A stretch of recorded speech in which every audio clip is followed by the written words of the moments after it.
오늘 마태복음 전체 개관 세 번째로 하나님 말씀을 함께 나누도록 하겠습니다. 지난주에는 마태복음 8장에서부터 시작을 해서 13장까지 있는 말씀을 전체를 좀 나누려고 했는데, 지난번에는 8장에서부터 10장까지를 우리가 함께 나눴습니다. 지난번에 나눈 것을 간단하게 좀 말씀을 좀 드리려고 하는데, 8장에서 11장에 있는 말씀은 마태복음 5장, 6장, 7장에 있는 그 천국이 저희 것이 되어야 되는데, 그리고 천국이 저희 것이 되게 하려고 예수님께서 이 땅에 오셨어요. 그런데 그 천국을 이루지 못하게 하는 요소들, 천국을 살지 못하게 하는 요소들, 이런 것들이 질병의 문제라든지 귀신의 문제라든지 생활의 문제라든지 이런 문제들이 천국을 누리지 못하도록 방해하는 그런 요소들이 있다는 것이죠. 그것을 8장에서부터 우리에게 쭉 말씀해 주고 있습니다. 그래서 8장에서는요, 질병, 귀신, 생활의 문제가 나왔어요. 그래서 첫 번째로는 문둥병자가 나왔죠. 마태복음 8장에 보면은 문둥병자가 나와서 절하면서 깨끗게 해달라고 말씀을 하니까 예수님께서 그 문둥병자를 치유해 주십니다. 그 다음에는 중풍병자가 있죠. 백부장의 하인이 중풍병이 걸렸는데 백부장이 와서 그 중풍병을 치료해 줄 것을 말씀으로만 해달라 하니까 말씀을 하시니까 중풍병이 치유되는 역사가 일어났습니다. 그리고 베드로의 장모의 열병을 들어서 누워 있는데 또 예수님께서 가셔서 그 열병을 치료하죠. 그래서 이런 병들, 문둥병이라든지 중풍병이라든지 열병이라든지 이런 것들이 천국을 누리는데 방해되는 그런 요소들인 것입니다. 네 번째는 이것을 본 서기관이 뭐라고 말합니까? 선생님이 어디로 가든지 나는 선생님을 쫓겠다라고. 그러니까 예수님께서 여우도 굴이 있고 공중의 새도 거처가 있지만 인자는 머리 둘 곳도 없는데 내가 나를 따라올 수 있겠느냐라고 그렇게 말씀하시고요. 다섯 번째는 또한 제자가 말하기를 나로 먼저 가서 내 부친을 장사하게 허락해달라라고 말하니까 예수님께서 죽은 자로 저희 죽은 자를 장사하게 하고 너는 나를 쫓으라라는 그런 말씀을 하십니다. 그 여섯 번째는 예수님께서 이제 제자들과 배를 타고 가는데 갑자기 큰 놀이 일어나며 배가 풍랑이 일어나는 그런 상황이 일어나게 되죠. 그러니까는 제자들 그런 가운데도 예수님은 배에서 주무시고 계셨죠.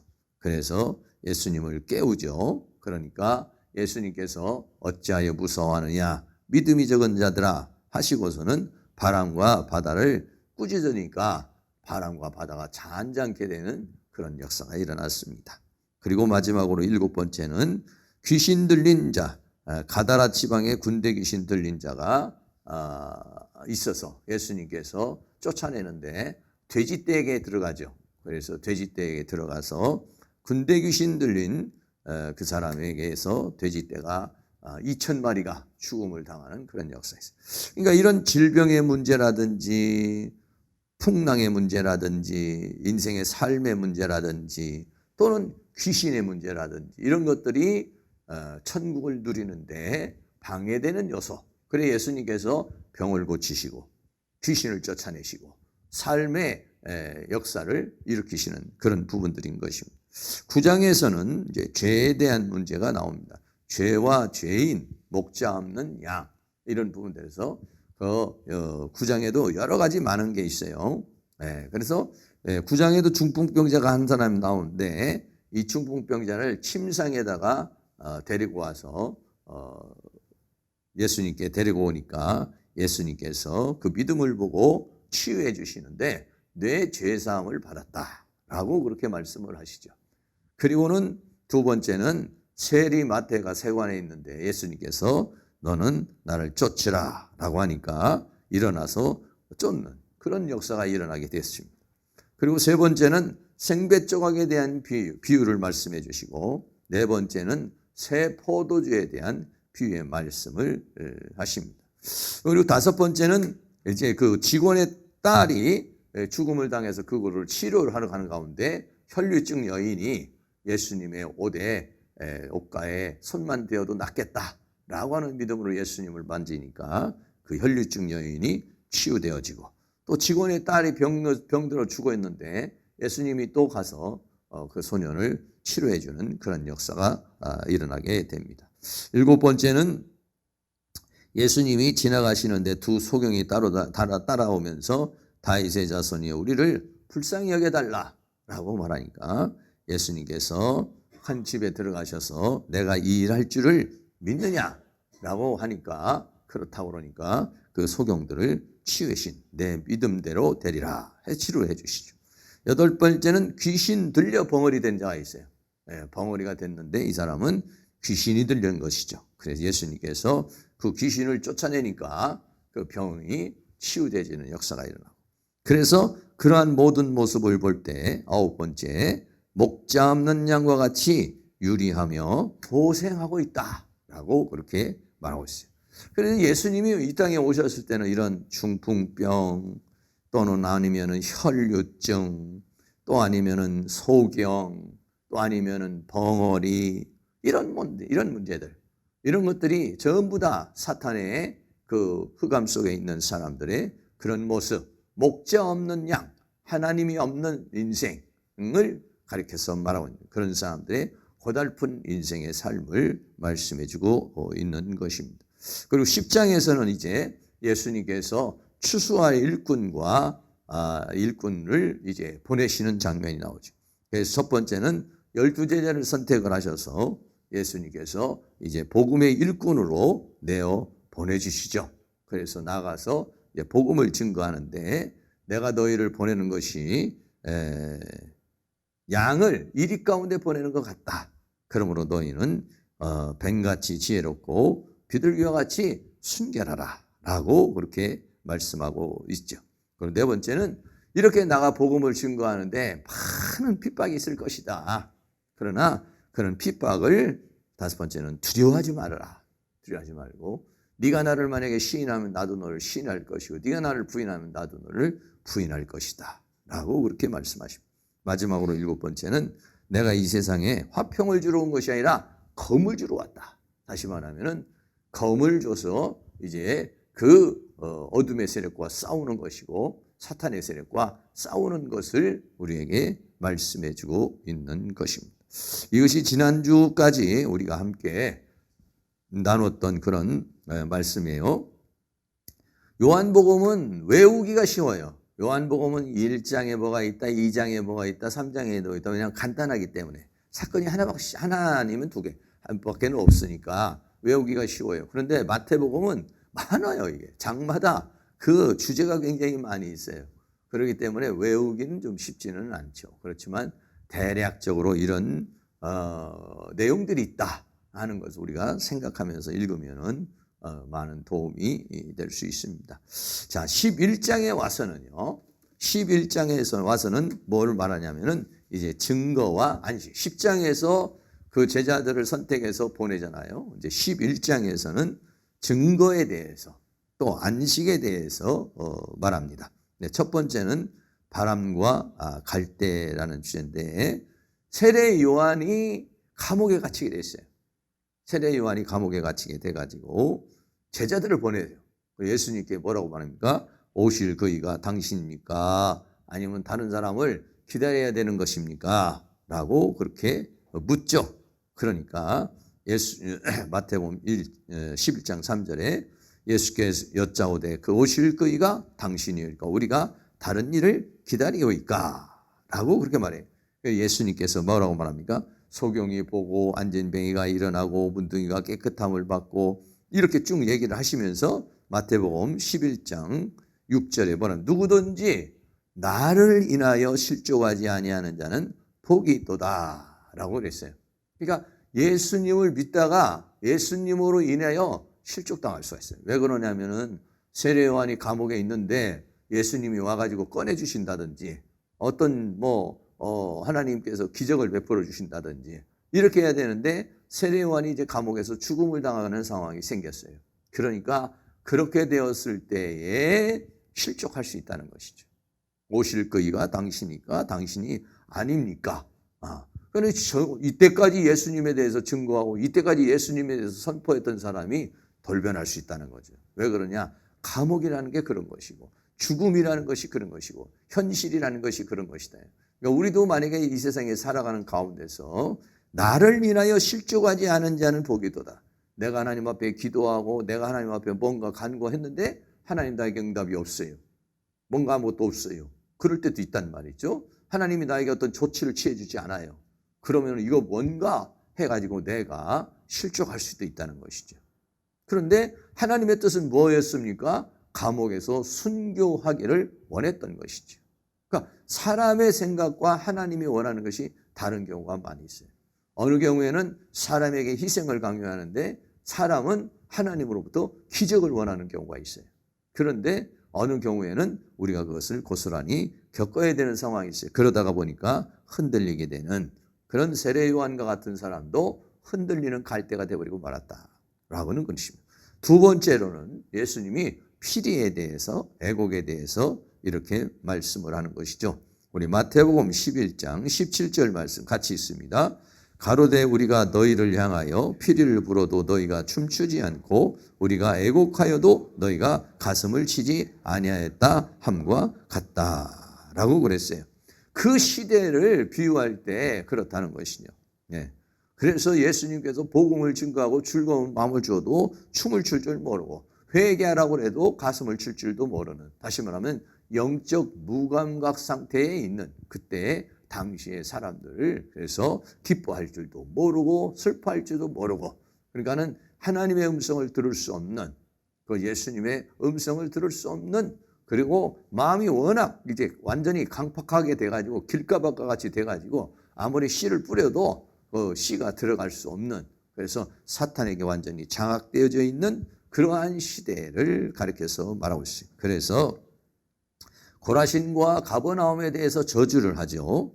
마태복음 11장 21절도 있습니다. 화가 있을진저 고라시나, 화가 있을진저 벳세다야, 너희에게서 행한 모든 권능을 두로와 시드온에서 행하였다면 저희가 벌써 베옷을 입고 제에 앉아 회개하였으리라 그랬어요.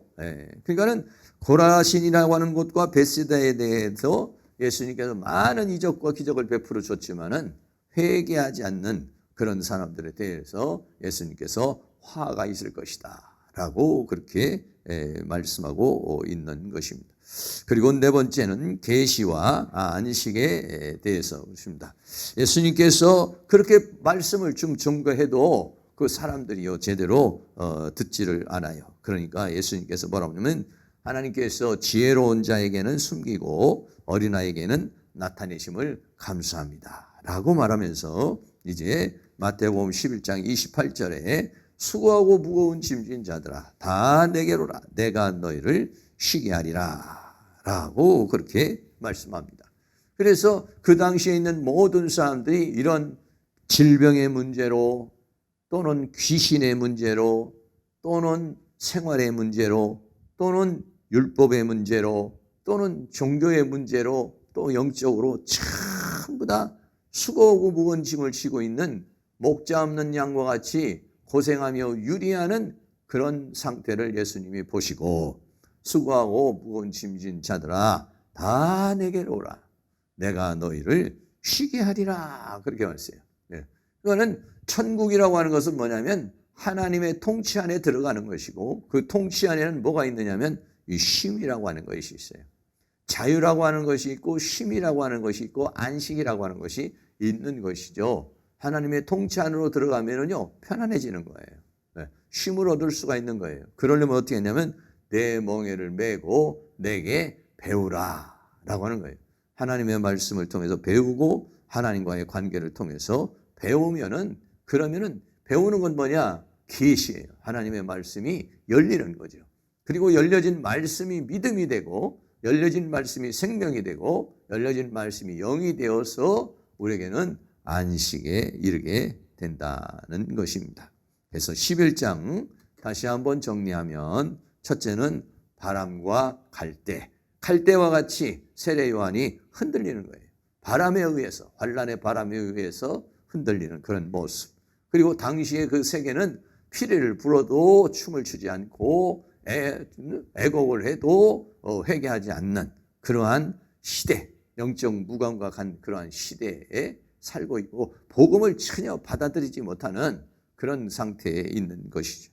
그래서 그런 데에다가 화 있을진저 고라신과 화 있을진저 가버나움, 벳세다에 대해서 이제 얘기를 하고 있죠.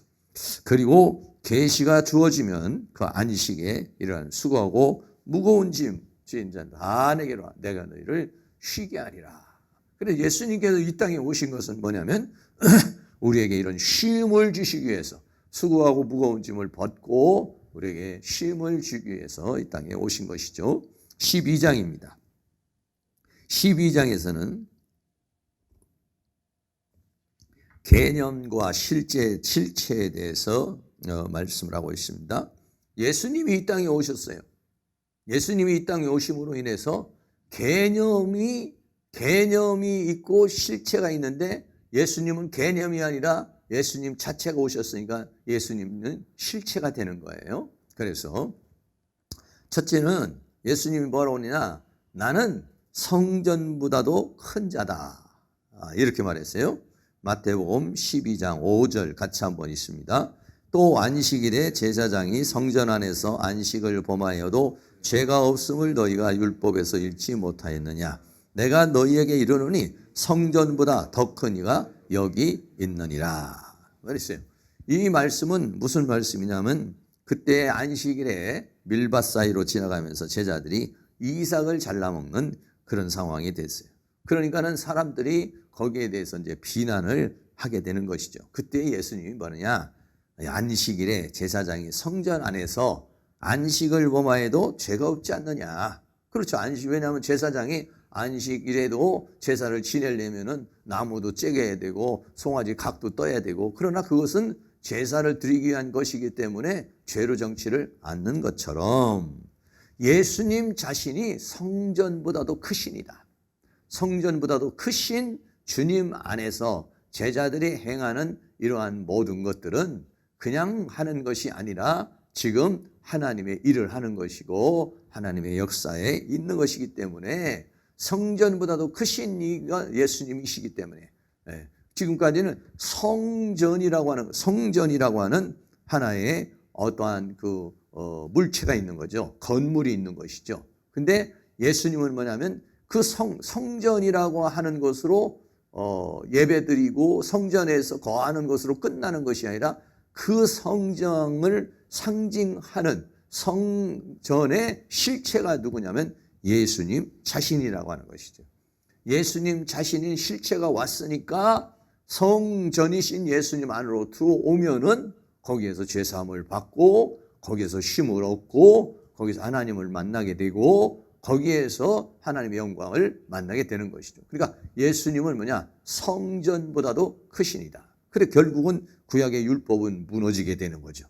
그래서 결국은 우리가 어디로 들어가는 겁니까? 성전보다 크신 이인 예수 안으로 들어가는 것이. 예수 안으로. 그리고 예수님이 우리 안으로 들어오고 우리가 예수님 안으로 들어가는, 솔로몬 성전보다도 크신 이인, 성전의 실체이신, 그래서 나로 말미암지 않고는 아버지께로 갈 수가 없어요. 그러니까 성전은 결국은 그 과정을 거쳐서 하나님께 나아가는 것인데, 예수 그리스도는 바로 그리고 아버지께 나아가는 길이요 진리요 생명이라는 것이죠. 예수님은 성전보다도 크신 이시다라고 그렇게 말씀을 했어요. 두 번째는 예수님은 안식일의 주인이다 그랬어요. 마태복음 12장 8절 말씀 같이 읽습니다. 인자는 안식일의 주인이니라 하시니라. 그래서 당시에 있는 사람들이 뭐라고 말했냐면, 안식일에 병 고치는 것이 옳으냐 그랬어요. 마태복음 12장 10절에 한편 손 마른 사람이 있는데 사람들이 예수를 송사하려 하면서 물가로되 안식일에 병 고치는 것이 옳으냐 라고 그렇게 묻죠. 그러니까는 예수님께서 뭐라고 말하는 거야? 너희 중에 양 한 마리가 안식일에 구덩이에 빠졌으면은 그 생명을 살리기 위해서 붙잡아내지 않겠느냐. 이와 같이 내가 지금 이 손 마른 사람을 지금 치유해서 회복시키려고 내가 이 땅에 온 것이다. 안식일에는 그렇게 병을 고쳐서 회복시키는 것이 당연한 것이다 라고 하는 것을 말해주고, 그 안식일의 주인 되시는 분, 안식을 제정하시고 안식의 영광을 받으시고 안식을 통해서 안식을 주시는 것이 예수님이라는 것이죠. 세 번째는 귀신 들려 벙어리 된 자를 치유하는 장면이 나옵니다. 마태복음 12장 22절 같이 있습니다. 그때 귀신 들려 눈 멀고 벙어리 된 자를 데리고 왔거늘 예수께서 고쳐주심에 그 벙어리가 말하며 보게 된지라. 예, 질병이라고 하는 것이 여러 가지 어떤 사건, 사고를 통해서 또는 어떤 자기 몸을 관리를 잘못해서 일어나는 질병들이 있어요. 그러나 귀신이 들려서 눈 멀고 귀신이 들려서 벙어리 된 자가 있다는 거예요. 그러니까 이 귀신이라는 존재는 사람에게 와가지고는 인간을 생각을 더럽게 만들고 삶을 더럽게 만들고 더 나아가서는 질병이나 고통을 통해서 우리를 그렇게 괴롭게 하는 존재가 누구냐면 귀신이라는 것이죠. 그래서 귀신이 들려서 눈 멀고 벙어리 된 자가를 데려왔어요. 예수님이 오시지 않았다면은요, 우리나라도 복음이 들어오지 않았다면은요, 이게 도대체가 귀신의 정체를 우리가 어떻게 알 수가 있고, 이 귀신은 뭘 어떻게 물리칠 수가 있겠어요? 그냥 우리는 영적인 소경이 돼서 그냥 나도 알지 못하는 어떤 세력에 끌려가는 그러한 인생을 살았을 거예요. 그런데 예수님께서 우리에게 귀신을 쫓아내시는 권세를 주시고 사탄의 정체를 드러내 주시고 귀신 들려 눈 멀고 벙어리 된 자를 치유해 주시고 또 우리에게도 그런 능력을 주신 것이죠. 네 번째는 나무와 실과에 대한 이야기인 것입니다. 마태복음 12장 33절 있습니다. 나무도 좋고 실과도 좋다 하든지 나무도 좋지 않고 실과도 좋지 않다 하든지 하라. 그 실과로 나무를 아느니라. 이건 뭐냐면 그때 당시에 신앙인들의 영적 상태, 그를 가르쳐서 말하는 거예요. 나무가 좋으면은요, 실과도 좋은 거예요. 나무가 나쁘면 실과가 나쁜 거예요. 그런 거와 마찬가지로 이 바리새인과 서기관들의 그러한 유대인들의 그 삶에 문제가 있는 것은 그 사람 자체가 문제가 있는 것이다. 다시 말하면 이 사탄에 의해서 사로잡힌 상황이기 때문에 나무가 이미 좋지 않다 이거예요. 나무가 좋지 않으면은 거기서 나오는 말이나 거기서 나오는 행동이나 거기서 나오는 모든 삶이 다 아니다 이거죠. 그러니까는 나무가 바뀌어야 돼요. 나무가 바뀌어야 실과가 바뀐다는 것을 가르쳐서 말씀해 주고 있어요. 다섯 번째는 요나보다도 큰 예수에 대해서 말씀합니다. 요나보다도 큰 예수. 마태복음 12장 41절 있습니다. 심판 때 니느웨 사람들이 일어나 이 세대 사람을 정죄하리니 이는 그들이 요나의 전도를 듣고 회개하였으며니와 요나보다도 더 큰 이가 여기 있으며. 그러니까 요나라는 사람이 니느웨에 가서 복음을 증거하게 되니까 니느웨 성이 다 회개를 하는 역사가 일어났잖아요. 그런데 예수님은 뭐냐면 요나보다도 더 큰 이다 이러네요. 요나보다도 더 큰 복음을 전하는 자요 회개를 전하는 자다. 그런데도 불구하고 당시의 사람들은 하나님께 돌아오지를 못하는 것이죠. 여섯 번째, 솔로몬보다도 큰 자랬어요. 마태복음 12장 42절도 있습니다. 심판대 남방 여왕이 일어나 이 세대 사람을 정죄하리니 이는 그가 솔로몬의 지혜로운 말을 들으려고 땅끝에서 왔으며니와 솔로몬보다도 더 큰 이가 여기 있느니라. 그랬어요. 솔로몬이라는 사람이 너무 지혜가 충출하니까 남방 여왕이 와서 그 지혜를 들으러 왔잖아요. 그런데 예수님은 그 솔로몬보다도 더 큰 지혜를 가지신 주님이시다. 이러는. 그런데도 그 말씀을 들으려고 하지 않는다는 거죠. 말씀을 받아들이려고 하지 않는 세대. 솔로몬보다도 더 큰 이이신, 더 큰 지혜를 가지신 주님이신데도 불구하고 주님께 돌아오지 않는 그런 세대를 가리켜서 말씀하고 있습니다. 그래서 그 세대를 뭐라고 그랬냐? 7 귀신 들린 세대로 예수님이 말하죠. 마태복음 12장 45절 있습니다. 이에 가서 저보다 더 악한 귀신 7을 데리고 들어가서 거하니 그 사람의 나중 형편이 전보다 더욱 심하게 되니라. 이 악한 세대가 또한 이렇게 되리라. 무슨 말씀입니까? 더러운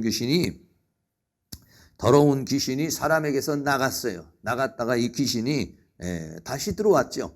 다시 들어올 때는 어떻게 합니까? 자기보다도 이제 더 악한 귀신 7을 데리고 왜 안 쫓겨나려고 더 큰 세력을 가지고 들어와가지고 안 쫓겨나가려고 하는 것이죠. 그런 것처럼 예수님 당시에 있는 사람들은 전부 다 영적 상태가 이제 7 귀신 들린 존재들이다.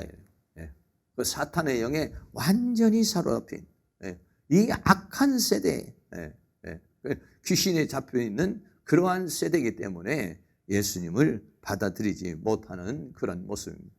8번째는요, 예수님께서 형제와 자매와 모친에 대해서 얘기를 해줘. 예수님께서 이제 거기서 사역을 하고 있으니까 형제들이 왔어요. 어떻게 보면은 형제와 자매와 모친도 뭐 예수님이 맨 나가서 그냥 돌아다니면서 복음을 전하니까 얼굴을 볼 수 있는 상황이 안 되는 거죠. 그러니까 어머니하고 이제 형제들이 찾아왔어요. 그랬는데 예수님께서 뭐라고 말씀하십니까? 마태복음 12장 50절이 있습니다. 누구든지 하늘에 계신 내 아버지의 뜻대로 하는 자가 내 형제요 자매요 모친이니라 하시더라. 그랬어요. 누가 형제고 누가 자매고 누가 모친이냐. 혈육적인 형제와 자매와 모친도 중요하지만은 하나님의 뜻대로 하는 자가 바로 형제, 자매요, 가족이요, 부모라고 그렇게 말씀하고 있는 것이죠. 이렇게 12장도요. 12장에도 벌써 주제가 벌써 한 8가지나 이렇게 마태복음에는요. 각 장마다 주제가 굉장히 많아요. 그래서 이거 외우는 거는 불가능하고 그러나 이제 그래도 마태복음에는 이러한 내용이 있다. 이런 걸 우리가 생각해요. 첫째는 성전보다 크신 예수님, 안식일의 주인이신 예수님, 그리고 귀신 들려 벙어리 된 자를 쫓아내시고 나무와 실과에 대해서 말씀하시고 요나보다도 큰 자, 솔로몬보다 큰 자. 그러니까 여기는 개념, 성전이라는 개념, 안식이라고 하는 개념, 지혜라는 개념, 전도라는 개념이 있는데 예수님은 뭐냐? 실체가 오셨다는 거예요. 예수님 자신이 오셨다는 거예요. 예수님 자신이. 그래서 개념과 실제에 대해서 말씀을 하고 있는 것이고. 그러니까 예수님을 받아들이면 그분이 성전이에요. 그분이 안식이에요. 그분이 복음이에요. 그분이 지혜예요. 할렐루야. 실제가 왔다는 거야. 실체가 왔다는 거야. 실제. 구약에 있는 것은 예수님의 모형에 대해서 예수님을 그림자적으로 얘기했지만은 그렇게 선지자들이 얘기하고 사람들이 얘기한 실체가 왔다는 거예요. 실체가. 실체이신 주님이 왔기 때문에 실체이신 주님을 받아들이면 그 안에서 실제의 역사가 일어나게 되는 거예요. 개념으로만 성전이 아니라 실제가 일어나. 개념으로만 안식이 아니라 실제의 안식이. 개념으로만 지혜가 아니라 그 지혜가 예수님을 통해서 우리에게 주어지는 것이니까 그런 성전보다도 크시고 안식일의 주인이시고 요나보다도 큰 자요 솔로몬보다도 큰 자이신 그분을 받아들이면 그런 것들을 우리가 실제적으로 가질 수 있다는 것입니다. 마태복음 13장은 이제 8장에서부터 8장, 9장, 10장, 11장, 12장, 13장에 천국의 시작과 과정과 결과에 대해서 8장에서부터 13장까지를 전체를 얘기하고 13장에서는 뭐냐면 예수님의 사역과 그런 것에 대해서 천국의 시작과 과정과 결과에 대해서 예수님께서 이제 씨 뿌리는 비유를 통해서 이제 말씀을 하시는 거예요. 그 시대를 얘기하는 거예요. 그 시대를 얘기하고 예수님의 사역을 이 씨 뿌리는 사역을 통해서 말씀하고 있는 거예요. 그래서 씨 뿌리는 비유가 나와서 우리가 잘 아는 대로 어떻습니까? 길가밭, 돌밭, 가시밭, 좋은 밭. 그 당시에 있는 사람들이 아무리 솔로몬보다도 크신 주님이 지혜를 가지고 말씀을 하고 요나보다도 크신 주님이 막 복음을 전파를 하고 성전보다도 크신 주님이 말을 해도 받아들이지 못하는 거예요. 그걸 왜 그러냐? 밭이 어떻게 됐느냐? 길가밭이 됐다는 거예요. 길가밭은 뭐예요? 씨를 뿌려도 들어가질 않는 거예요. 들어가지. 그럼 그 개 중에는 또 길가밭에서 조금 난 사람들이 돌밭이 있어요. 돌밭은 받아들이기는 하는데 어떻게 해요? 뿌리를 내리지 못하는 거예요. 겉으로만 받아들이지 깊이 들어가지는 못하는 거예요. 그리고 가시밭은 어떻습니까? 좀 이제는 받아들여도 깊이 들어갔는데 밖으로 나와서 열매를 맺어야 되잖아요. 신앙의 열매를 맺고 기도의 열매를 맺고 삶의 열매를 맺고 전도의 열매를 맺어야 되는데 열매를 맺어서 자라나려고 그러는데 밖에서 가시가 막 세상의 재리와 염려와 걱정과 사탄의 공격이 들어오니까 그거를 막아내지를 못하는 막아내죠. 왜 그렇습니까? 뿌리를 더 깊이 박지 못하고 그 가시들이 있어서 그런 거예요. 그러니까 이런 길가밭, 돌밭, 가시와 같은 그 밭이 뭐냐면 당시의 사람들. 그러니까는 피리를 풀어도 춤을 출 줄 모르고 애곡을 해도 통곡을 해도 가슴을 치지고 회개할 줄 모르는 그런 시대에 왜 그러냐? 이렇게 굳어져 버렸다. 그래서 어떻게 합니까? 좋은 땅이 되어야 된다는 거예요. 좋은 땅으로. 옥토가 되지 못하면, 그렇지 못하면 어떻게 합니까? 말씀을 받아들일 수도 없고 그 말씀이 열매를 맺을 수 없다는 것이에요. 그러니까 막 그 밭이 기경이 돼야 되는 거예요. 성령의 불방망이로 밭이 기경이 되고 하나님의 은혜로 그 밭이 기경이 되지 않고 그 교만의 밭이 그 자만의 밭이 자기의 그 의의 밭이 이게 부셔져야 된다는 것을 말씀해주고 있는 것입니다. 두 번째는 가라지에 대한 비유입니다. 자, 마태복음 13장 30절도 있습니다. 둘 다 추수 때까지 함께 자라게 두어라. 추수 때에 내가 추수꾼들에게 말하기를 가라지는 먼저 거두어 불사르게 단으로 묶고 곡식은 모아 내 곡간에 넣으라 하니라. 그랬어요. 밭이 있어요. 곡식을 뿌렸어요. 그런데 거기에 뭐가 있느냐면 가라지가 있다는 거예요. 가라지가. 네. 성도들이 있어요. 교회가 있어요. 그럼 그 안에는 뭐가 있느냐? 가라지라는 거 있다. 이 가라지는 뭐냐면요. 곡식하고 가라지는 뭐예요? 종이 다른 거예요. 곡식은 하나님께 속한 자라면 가라지는 사탄에게 속한 자예요. 근데 이 가라지가 교회에 와. 가라지가 밭에 있어요. 그러니까 이거 뭐 다 뽑아버릴까요? 가라지를. 그러니까 가라지 뽑다가 곡식까지 망가뜨릴 수 있으니까 둘 다 추수 때까지 놔라. 그러니까 하나님께서 뭐 지금 당장 처리를 하지 않아도 하나님이 때가 되면은 처리할 거든. 이 가라지가 있다는 것을 우리는 말해요. 이 가라지를 우리가 잘 분별을 해야 되는 것이죠. 그 다음에 세 번째는요. 자, 씨가 자라나는데 그 씨가 자라는 것을 뭐라고 하냐. 겨자씨가 이제 자라난 것을 비유를 했어요. 자, 마태복음 13장 32절도 있습니다.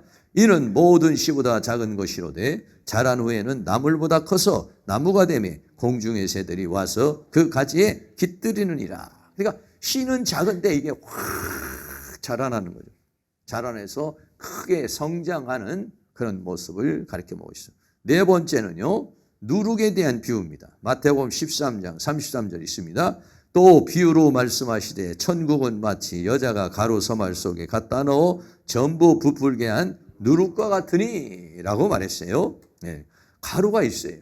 곡식을 빻습니다. 자, 씨를 뿌렸습니다. 그리고 이제 곡식을 거두었습니다. 곡식을 받아서 빻아가지고 가루를 만들었습니다. 가루에다가 뭘 붙으느냐? 누룩을 집어넣었어요. 그러니까 전부 부풀게 되니까, 그러니까는 확장이 되는 거죠. 복음이 확장이 되는 것이고, 은혜가 확장이 되는 것이고, 이제 이런 확장성에 대해서 말씀하고 있는 것이죠.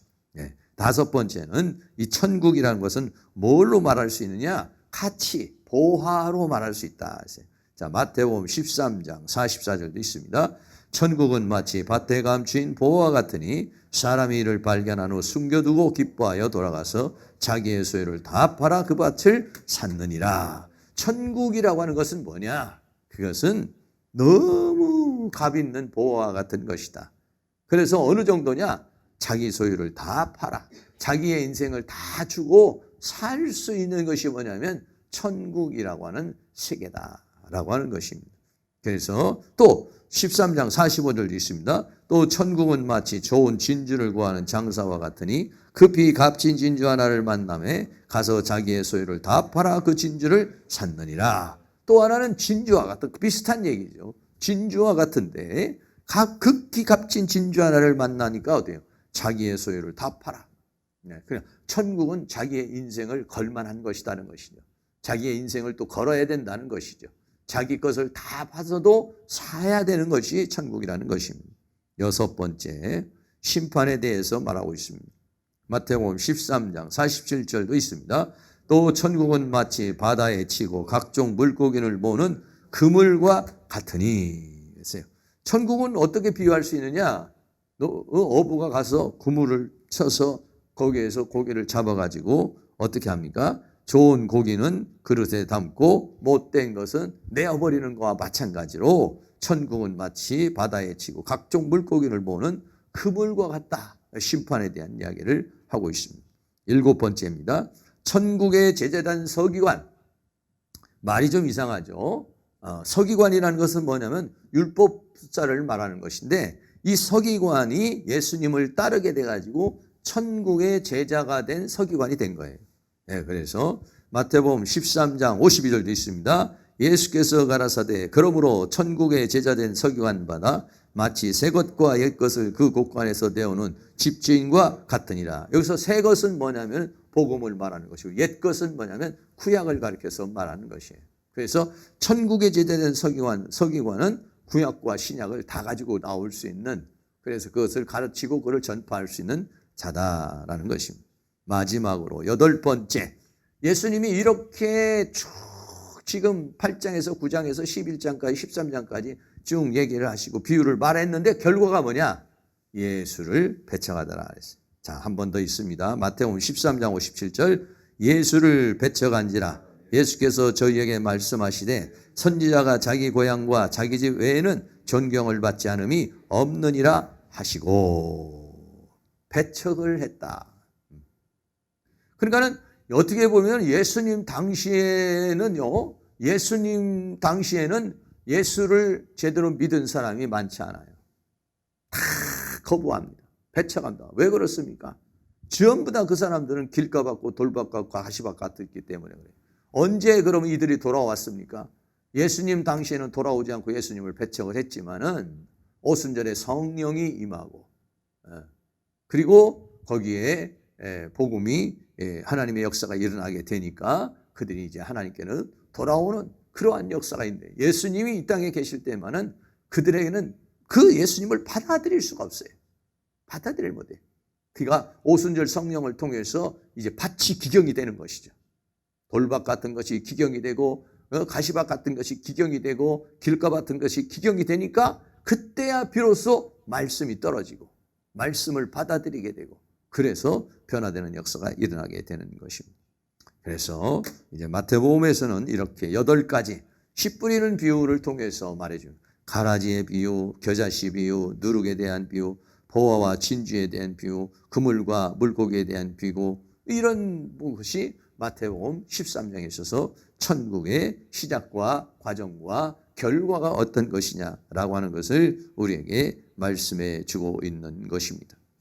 천국에 이르는데 우리에게 방해되는 요소들이 얼마나 많이 있습니까? 오늘 우리들이 인생을 살아가는데 내가 하나님의 천국이 내 심령 가운데 이루어지고 천국이 내 가정 가운데 이루어지고 천국이 내 삶 가운데 이루어져야 되는데, 그리고 그 천국을 누리면서 살고 더 나아가 천국을 전하는 자가 돼야 되고 더 확장시켜야 되는데 이것을 방해하는 요소들이 우리 안에 있다는 것이에요. 그 천국을 이루려면 어떻게 되느냐? 우리가 기경이 돼야 된다. 밭이 기경이 돼야. 그래서 말씀이 떨어 그 말씀의 열매를 통해서 천국이 저희 것이 되는 거예요. 이거는 하나님의 말씀이 열려져야 그 말씀의 그 열매로서 천국이 저희 것이 되는 것이죠. 그래서 중요한 건 뭐냐면 천국이 저희 것이 돼야 되는데 그것을 방해하는 요소가 있어요. 그거를 내가 깨뜨려야 돼. 내 자신에 있는 길가밭을 깨뜨리고 돌밭을 깨뜨리고 가시밭을 깨뜨려서 옥토로 만들어야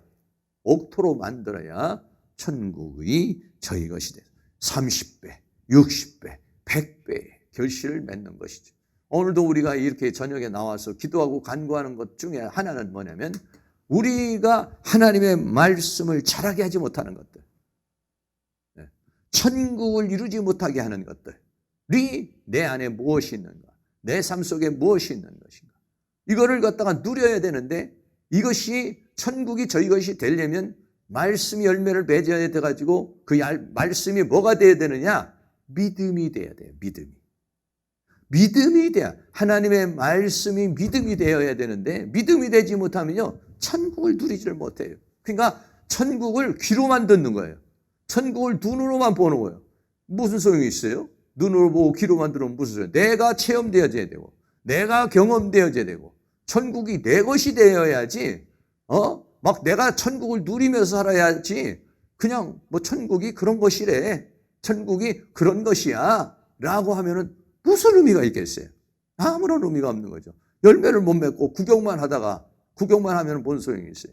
그러니까 하나님의 말씀이 그냥 쭉 우리가 마태복음을 읽고 마태복음을 공부해서 공부하려고 끝나면 뭔 소용이 있어요? 이 말씀이 내 것이 되고, 내 것이 된 이 말씀이 삶으로 이루어지고, 그리고 그 삶을 누려야, 그래야 우리가 천국을 누리는 자가 되는 것이고, 하나님의 은혜와 사랑과 축복을 받는 사람이 되는 것이죠.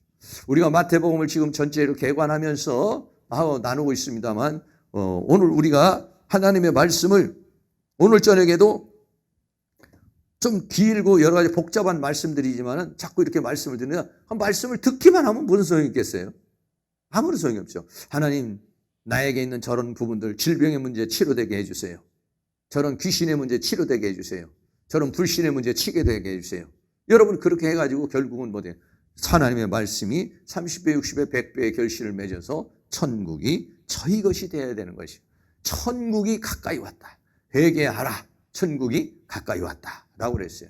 그 천국을 사랑하는 모든 사람들이 다 누릴 수 있기를 주의 이름으로 축원합니다. 결론입니다.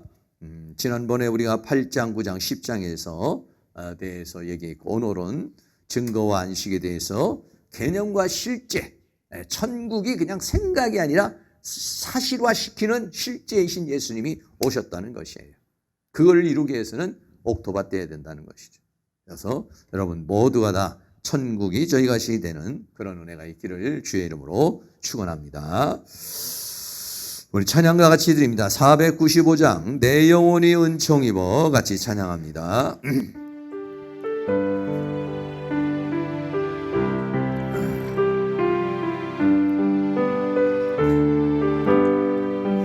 내 영혼이 은총 입어 중환들이 벗고 보니 슬픔 많은 이 세상도 천국으로 아도나 할렐루야 찬양하세 내 모든 죄 사함받고 주 예수와 동행하니 그 어디나 하늘나라 주의 얼굴 뵙기 전에 멀리 뵈도 하늘나라 내 마음속에 이루어지니 날로 가깝도나 할렐루야 찬양하세 내 모든 죄 사함받고 주 예수와 동행하니 그 어디나 하늘나라 높은 산이 거친 들이 조막이나 궁궐이나 내 주 예수 모신 곳이 그 어디나 하늘나라 할렐루야 찬양하세 내 모든 죄 사함받고 주 예수와 동행하니 그 어디나 하늘나라 찬양 한 장 더 합니다. 493장 나 이제 주님의 새 생명 얻은 몸 찬양합니다.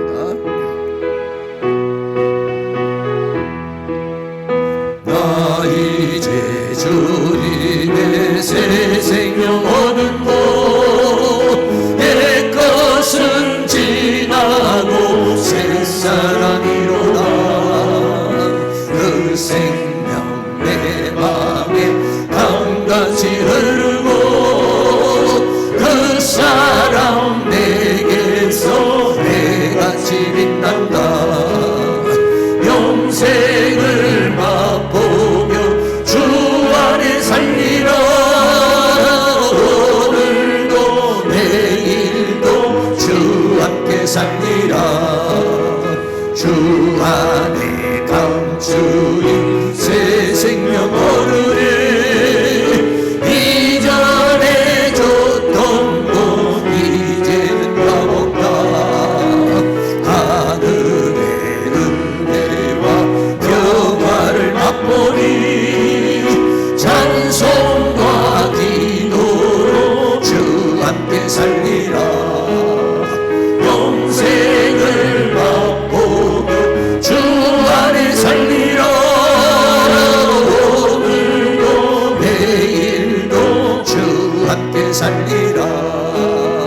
산천도 좁고 새 것이 되었고 죄인도 원수도 친구 변한다. 새 생명 얻은 자 영생을 맛보니 주님을 모시며 새 하늘이로다. 영생을 맛보며 주 안에 살리라. 오늘도 내일도 주 함께 살리라. 주 따라가는 길 험하고 멀어도 찬송을 부르며 뒤따라가리라. 나 주를 모시고 영원히 살리라. 날마다 섬기며 주 함께 살리라. 영생을 맛보며 주 안에 살리라. 오늘도 내일도 주 함께 살리라. 아멘. 여러분 기도하실 때 이제 코로나가 이제 위드 코로나 시대로 왔잖아요. 우리 교회 부흥을 위해서 전도를 우리가 또 열심히 할 수 있도록 해서 우리 교회가 다시 한번 새롭게 부흥하고 또 성장할 수 있게 해주시고 또 이 금요일 날도 더 많은 영혼들이 하나님 앞에 나와서 예배할 수 있도록 기도해 주시기를 바라겠습니다. 제가 마무리 기도하겠고요. 기도하고 여러분 자유롭게 돌아가시기를 바라겠습니다. 사랑과 은혜가 많으신 아버지 하나님 감사합니다. 오늘도 하나님께서 우리에게 은혜를 주시고 이 밤에 나와서 함께 예배할 수 있도록 인도하여 주신 것을 감사를 드립니다. 하나님께서 우리에게 도우셔서 이제 우리가 천국이 저희 것이 되어야 되는데 천국에 이르지 못하는 질병의 세력이 있습니다. 갖가지 질병들, 사랑하는 성도들에게 역사하고 있는 모든 질병의 색들, 병마의 색들을 주의 능력으로 다 제거하여 주시고 하나님의 능력으로 치유해 주시기를 간절히 원합니다. 또 더러운 귀신들, 악한 영들이 예수의 이름으로 떠나가게 하시고 사탄의 세력이 예수의 이름으로 떠나가게 하여 주시옵시고 하나님의 은혜 가운데서 우리의 심령이 옥토밭이 되어서 하나님의 말씀이 30배, 60배, 100배의 결실을 맺게 하여 주셔서 하나님의 역사를 이루고 하나님께 영광을 돌리고 천국이 저희 것이 되고 천국을 누리며 천국을 증거하는 그런 삶을 살아갈 수 있도록 우리 하나님께서 우리를 도우시고 인도해 주시고 함께하여 주시옵소서. 감사의 예물 드립니다. 길태영 집사님 감사의 예물 드립니다. 늘 영육간에 강건하게 하여 주시며 하나님 주시는 은혜와 평강이 늘 넘치도록 주께서 도와주시기를 원합니다. 김선혜 사모님 길만조 목사 드립니다. 들어진 손길 축복하여 주시고 기도하고 간구하는 제목이 응답되게 하여 주시고 하나님의 능력으로 나타날 수 있도록 주께서 함께하여 주시옵소서. 이 시간도 우리가 합심하여 하나님 앞에 기도할 때 우리의 기도가 하나님 앞에 다 상달되어서 하나님의 능력으로 권능으로 권세로 나타날 수 있도록 도와주시옵소서. 예수 그리스도의 이름으로 기도하옵나이다. 아멘.